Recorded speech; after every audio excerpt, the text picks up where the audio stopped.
ओम साई राम, जय साई राम। स्वागत है हमारे यूट्यूब चैनल साई इंडस्ट्रीज में। और आज के इस नए वीडियो में हम देखेंगे कि श्री साई सच्चरित किताब में अध्याय नंबर 7 जो दिया गया है उसमें क्या उल्लेख किया गया है, क्या बताया गया है, क्या विचार दिए हैं साईं बाबा जी ने उस किताब में। और अध्याय नंबर 1 से लेकर 7 तक सारे अध्याय बन चुके हैं। जिन भक्तों ने ये पहले के अध्याय नहीं देखे हैं वो जाके चैनल पर देख सकते हैं।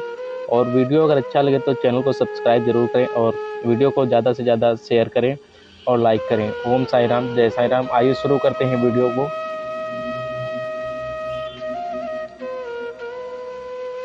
बाबा की प्रकृति। मैं मूर्ख जो हूँ, श्री साईं बाबा की अद्भुत लीलाओं का वर्णन नहीं कर सकता। शिरडी के प्रायः समस्त मंदिरों का उन्होंने जीर्णोद्धार किया। श्री तात्या पाटिल के द्वारा शनि, गणपति, शंकर, पार्वती, ग्राम देवता और हनुमान जी आदि के मंदिर ठीक करवाए। उनका दान भी विलक्षण था। दक्षिणा के रूप में जो धन एकत्रित होता था उसमें से वे किसी को 20 रुपये, किसी को 15 रुपये या किसी को 50 रुपये इस प्रकार प्रतिदिन स्वच्छता पूर्वक वितरण कर देते थे। प्राप्तिकर्ता उसे शुद्ध दान समझता था। बाबा की भी सदैव यही इच्छा थी कि उसका उपयुक्त रीति के व्यवस्थित किया जाए।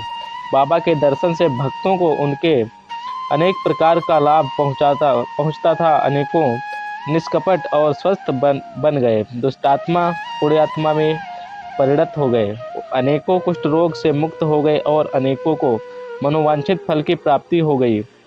पंगुओं की पंगुता नष्ट हो गई, उनकी कीर्ति दूर दूर तक फैलती गई और भिन्न भिन्न स्थानों से यात्रियों के झुंड के झुंड शिरडी आने लगे। बाबा सदा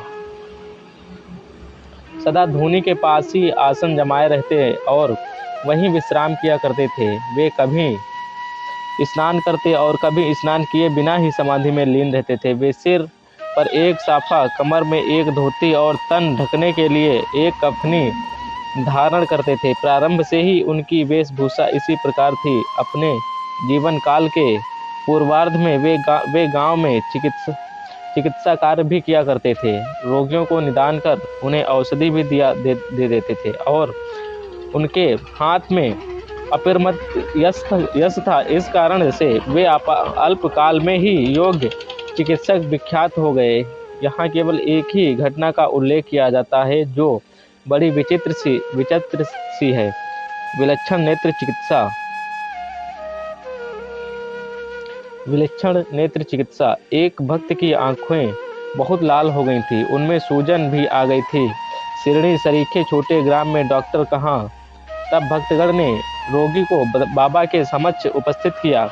इस प्रकार की पीड़ा में डॉक्टर प्रायः लेप, मरहम, अंजन, गाय का दूध तथा कर्पूर युक्त औषधियों को प्रयोग में लाते हैं, परंतु बाबा की औषधि तो सर्वथा ही भिन्न है। उन्होंने भिलावा पीस कर उसकी 2 गोलियां बनाई और रोगी के नेत्रों में एक एक गोली चिपकाकर कपड़े की पट्टी से आंखें बांध दी। दूसरे दिन पट्टी हटाकर नेत्रों के ऊपर जल से छोटी छींटें छोड़ी गईं। सूजन कम हो गई और नेत्र प्रायः निरोग हो गए। नेत्र शरीर का एक अति सुकोमल अंग है, परंतु बाबा की औषधि से कोई हानि नहीं पहुंचती, बल्कि नेत्रों की व्याधि दूर हो गई। इस प्रकार अनेक रोगी निरोग हो गए। यह घटना तो केवल उदाहरण स्वरूप ही दी गई है। बाबा की योगिक क्रियाएं। ओम साई राम, जय साई राम। दोस्तों, ये